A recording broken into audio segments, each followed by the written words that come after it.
قصاص کے اندر، اور اگر جو ہے خزرجی جو ہے وہ اوسی کو قتل کرے گا تو 1/3 دے گا، گویا کہ چونکہ چھوٹا قبیلہ ہے۔ اب اوسی کا خون جو ہے نوجوان کا کھولتا ہوگا، میری جان کی قیمت اس کے مقابلے میں جو ہے خزرجی جوان کی قیمت کے مقابلے میں تہائی ہے۔ How come? لیکن if you want to live in Yathrib, you have to accept it۔ تو وہ سوچ رہے تھے کہ کسی کو آربیٹریٹر بنائیں، طے کر لیا بادشاہ بنا لو خزرج کے سردار عبداللہ ابن ابی کو۔ یہ تھا سب سے بڑا ان کا رئیس، بڑا اونچا محل تھا اس کا۔ اس کے لیے ایک سونے کا تاج بھی تیار کر لیا گیا تھا۔ تاج پوشی کی نوبت نہیں آئی کہ حضور چلے آئے، تشریف لے آئے، بے تاج بادشاہ آ گیا۔ یہ میں نے آپ کو یثرب کا پس منظر بیان کر دیا ہے۔ فضا کیوں ہموار تھی؟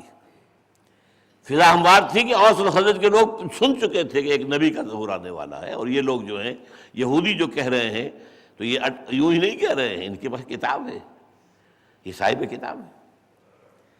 بہرحال سن 10 میں تو حضور نے کسی سے بیعت نہیں لی۔ اگلے سال 15 آ گئے، اب آپ نے بیعت لی، بیعت عقبہ اولیٰ۔ اب انہوں نے کہا حضور ہمیں کوئی مقری، کوئی پڑھانے والا دیجئے، ہم تو آپ سے تو ملاقات کر سکیں گے 1 سال بعد، ورنہ تو وہاں راستے تو محفوظ ہوتے ہی نہیں تھے، سفر تو جو ہے محفوظ تھا ہی نہیں، وہ تو اشہر حرم جو ہے اس کے اندر لڑائی بند ہو جاتی تھی۔ تو آپ کی خدمت میں ہم آئیں گے 1 سال بعد، تو ہمیں کون پڑھائے قرآن؟ تو آپ نے مصعب بن عمیر کو بھیجا رضی اللہ تعالیٰ عنہ، اور کچھ دنوں کے بعد عبداللہ ابن ام مکتوم کو بھیجا۔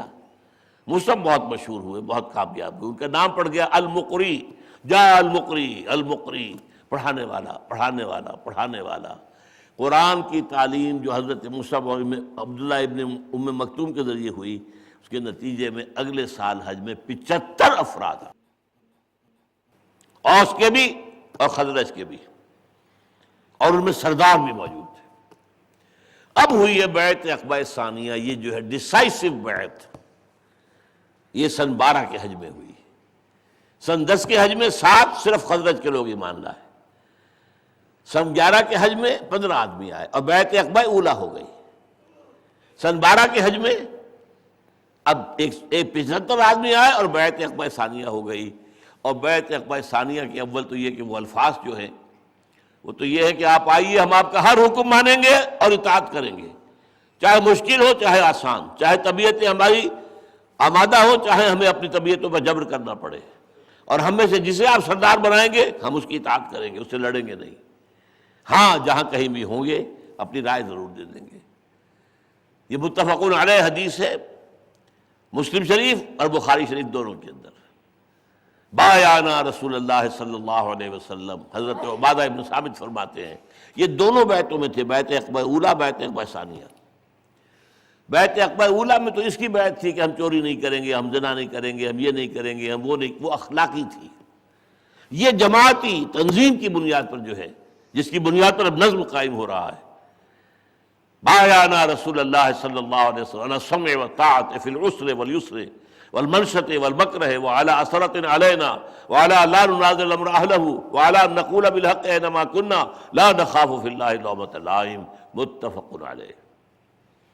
یہ ہے جس کی بنا پر اب حضور کی حیات دنیاوی کا یوں سمجھیے نیا فرق شروع ہو رہا ہے۔ مدینہ، یہ میں آپ کو بتا چکا ہوں، ٹوائنبی کا جملہ تلخ، محمد failed as a prophet but succeeded as a statesman۔ مکے میں تو ناکام ہو گئے۔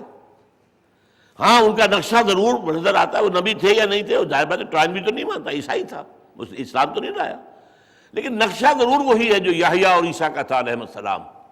دعوت ہے، تبلیغ ہے، کوئی اگر برا کہہ رہے ہیں تو برداشت کر رہے ہیں، کوئی جوابی کارروائی نہیں کر رہے ہیں۔ با نقشہ درویشی در ساز و دمادم زن، درویشی کا ایک نقشہ ہے 12 سال کا، کوئی جوابی کارروائی نہیں، کوئی لڑائی نہیں ہے، کوئی قتال نہیں، کچھ نہیں، لیکن یہاں تو ناکام ہو گئے۔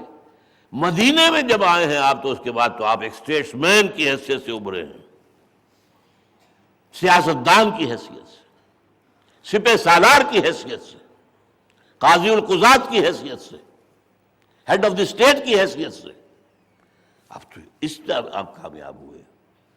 اور منٹگومری واٹ جو ہے اس نے 2 کتابیں لکھی حضور کی سیرت پر، اور یہ اتنا مسلمانوں میں مقبول ہے کہ جب ضیاء الحق نے شروع کی تھی سیرت کانفرنسیں جو آج کل بھی ہو رہی ہیں، ہوتی ہیں، ہر سال ہوتی ہیں، مرکزی حکومت کے تحت صوبائی ہوتی ہیں، یہ ہوتی ہیں، ہر بڑے محکمے میں ہوتی ہیں، ہائی کورٹس میں ہوتی، ہر جگہ، تو خاص طور پر اس نے منٹگومری واٹ کو بلایا تھا، professor Montgomery Watt of England. اس نے 2 کتابیں لکھی، محمد at Mecca, Muhammad at Medina. پہلے میں اپنے اندازے سے کہا کرتا تھا کہ اس نے ہائی لائٹ کیا ہے یہ 2 محمد ہیں، یہ ایک نہیں، تضاد ہے. یہ تو یہاں تو تضاد ہے، یہاں حکم تھا کہ تمہارے ٹکڑے کر دیے جائیں، ہاتھ مت ہٹاؤ، ہاتھ مت ہلاؤ، no raising of hands even in self defence. اور وہاں یہ ہے قاتلوا فی سبیل اللہ الذین یقاتلونکم، اگر کوئی تمہیں اینٹ مارے تو پتھر مارو. اب تضاد تو ہے، اسی تضاد کو اس نے نمایاں کیا، اسی تضاد کو نمایاں کیا اس نے. مجھے ابھی ایک مکالمے میں جو ٹیلی ویژن پر ہوا تھا، اور ڈاکٹر جاوید اقبال جو پسر علامہ اقبال ہیں، انہوں نے مجھے بتایا کہ میں نے جب ذکر کیا منٹگومری واٹ کا کہ میں جب پی ایچ ڈی کر رہا تھا لندن میں تو منٹگومری واٹ میرا پروفیسر تھا، اور میں نے اس سے پوچھا کہ تم نے 2 کتابیں کیوں لکھی؟ انہوں نے صاف کہا to highlight that Muhammad field as a profit. اب یہ جو زہر بھرا ہوا یہ ہمیں نہیں معلوم، اس لیے کہ محمد ایٹ مدینہ میں اس نے اتنی تعریف کی ہے، اتنی تعریف کی ہے، آپ کی معاملہ فہمی، موقع شناسی، آپ کی ذہانت، آپ کی فطانت، آپ کا انسان کو سمجھ لینا، آپ کی پلاننگ، آپ کا لایا عمل بنانا، آپ کی سپہ سالاری، سپرلیٹیوز کے انداز کے اندر تمام ڈگریز جو ہو سکتی ہیں تو تعریف کی وہ استعمال کر دی. اس لیے ہم سمجھتے ہیں کہ بہت ہی یہ حضور کا عقیدت مند ہے. زہر کیا ہے کہ یہاں محمد جو ہے نبی کا رول نہیں کر رہا، یہ تو رول اور ہے. نبی کا رول تو مکے میں تھا، وہاں وہ ناکام ہو گیا. نہیں، ختم نہیں.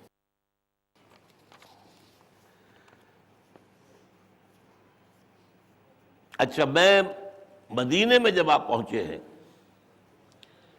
تو آپ نے 6 مہینے لیے ہیں صرف، جن میں آپ امن میں رہے،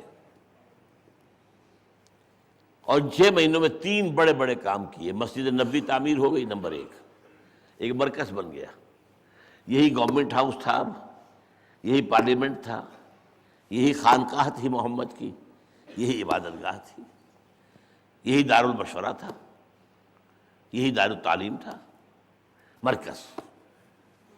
نمبر 2، یہ اب ادھر سے مہاجر آ رہے ہیں، مدینے کے مسلمان انصار کہلاتے ہیں، قبائلی اختلاف ہے، وہ قریش، یہ اوس اور خزرج کے، روایات کا اختلاف ہے، مزاجوں کا اختلاف ہے، وہ لڑاکا اور جنگجو مکے والے اور تاجر پیشہ، یہ زراعت پیشہ، اور زراعت پیشہ لوگوں کے اندر نرمی ہوتی ہے، نرم مزاج.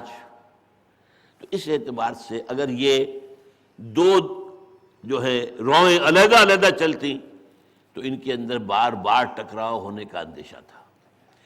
اب یہ ہے وہ دور اندیشی محمد صلی اللہ علیہ وسلم کی، مواخات کرائی. ایک انصاری ایک مہاجر، بھائی بھائی، یہ انصاری یہ مہاجر، بھائی بھائی، یہ انصاری یہ مہاجر، بھائی بھائی. حضور نے انصاریوں کو اور مہاجروں کو آپس میں بھائی بھائی بنا دیا. اور اس مواخات کی تاریخ جو ہے، اب وقت کا مجھے فکر ہو رہی ہے، تاریخ انسانی میں اس کی کوئی مثال نہیں ہے. جو انصاری تھے انہوں نے اپنی دکانیں تقسیم کر دی، یہ دکان ہے میری، میں بیچ میں دیوار کھڑی کر دی، آدھی تمہاری آدھی. محمد نے تمہیں میرا بھائی بنایا صلی اللہ علیہ وسلم. وَأَلَّفَ بَيْنَ قُلُوبِكُمْ آتا ہے، تمہارے دلوں میں محبت پیدا کی اللہ نے. گھر تقسیم کر دیے، گھر آدھا تمہارا آدھا میرا. یہاں تک کہ ایک انصاری اپنے مہاجر بھائی کو گھر لے گیا، 2 بیویاں تھیں، اور اس وقت پردے کا وہاں رواج تھا ہی نہیں. پردہ کے احکام تو آئیں گے سورہ احزاب میں، پھر سورہ نور میں، وہ تو ابھی 5 اور 6 میں کئی سال بعد جو ہے 5-6 سال بعد نازل ہوں گے احکام. یہ میری 2 بیویاں ہیں، فرسٹ چوائس تمہارا ہے، جو تمہیں پسند ہو